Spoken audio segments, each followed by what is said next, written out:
Hello and welcome back to my channel. In today's video, I will show you how you can use your Level Fitness app. So let's get started. So to use that app, you have to follow this easy step. So first of all, you have to open the app.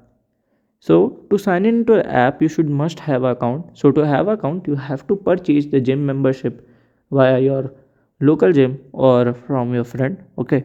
Then you have to press on here and you can change your language. I'm doing here English.